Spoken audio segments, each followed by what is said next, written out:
ఇచ్చి దేశమంతా మాట్లాడుకునేలా చేసిందంటే ఆ బైబిల్ సూక్తి ఎంత గొప్పదో మా టీచర్కి, ఆ శిరోమణి టీచర్కి, ఆవిరికి నా పాదాభివందనాలు. ఆ తల్లి ఏ లోకాల్లో ఉంది.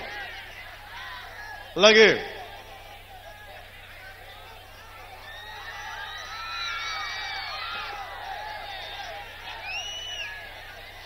ఉప్పాడ సభకు పెట్టుకున్నప్పుడు నేను చాలా బలమైన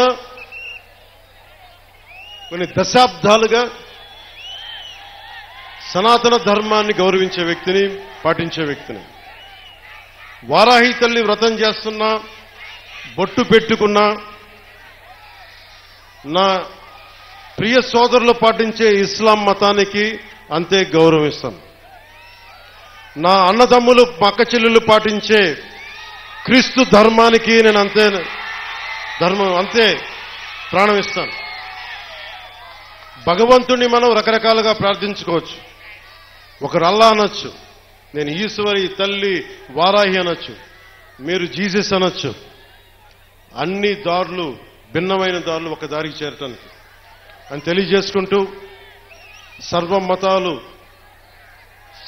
సమ్మేళనం ఈ నేల తల్లికి, పిఠాపురం నేల తల్లికి మొక్కుతూ, మీ అందరికీ దారి పొడుగుతా ఇక్కడ అభినందనలు పలికిన ప్రతి ఒక్కరికి, అన్ని మండలాల్లోని ప్రజలకి, 53, 54 పంచాయతీల ప్రజలకి, అన్ని మండలాల ప్రజలకి రెండు చేతులెత్తి మీకు శిరస్సు వంచి నేను నమస్కరిస్తున్నాను. ఈ మేలు మర్చిపోలేం, గుండెల్లో పెట్టుకుంటాం. మీరు గర్వించేలాగే పనిచేస్తాను, కష్టపడే పనిచేస్తాను. నా విజయం కోసం ఎక్కడెక్కడి నుంచో వచ్చిన పని చేసిన ప్రతి ఒక్కరికి పేరు పేరున, కొన్ని లక్షల పేర్లున్నాయి, పేరు చెప్పలేకపోతున్నాను, కానీ నాకు అందరి పేర్లు నా గుండెల్లో ఉన్నాయి. మీ అందరికీ పేరు పేరున ధన్యవాదాలు. జన సైనికులు, మా ఆడబిడ్డలు, వీర మహిళలు, గృహిణులు, పెద్దలు, ఏం తిరిగారు మీరు, ఏమి తిరిగారు? ఎండనక వాననక విపరీతమైన ఉష్ణోగ్రతలో కష్టపడి మీరు తిరిగి గెలిపించినందుకు ఈ నేల రుణం తీర్చుకుంటాం. సరే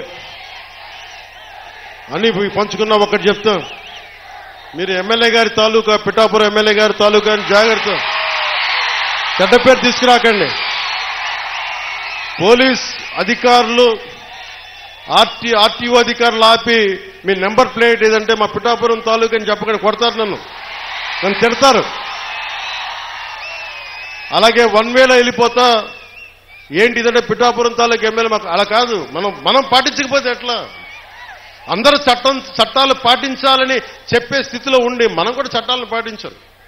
మీరు సరదాగా హుషారుగా చేయండి అప్పుడప్పుడు. కావాలంటే నాకు 2 ఎకరాల స్థలం ఉంది కదా, అక్కడ వచ్చి మీరు కావాలంటే బైక్ వేసుకుని తిరగండి. కావాలంటే మీకు కావాలి ఒక మడ్ రేస్ పెడతాను, అక్కడ ఓ బైక్ రేస్ పెడదాం. మీరు కొంచెం అక్కడ ఆడుకుని దెబ్బలు తగలకుండా హెల్మెట్లు, బాడీ ఆర్మర్ ఇచ్చి మీరు తిరగండి. మీరు బాగుండాలనే కదా మేము అందరం చేసేది. సో మీరు ఆరోగ్యంగా, ఆయురారోగ్యాలతో ఉండాలి.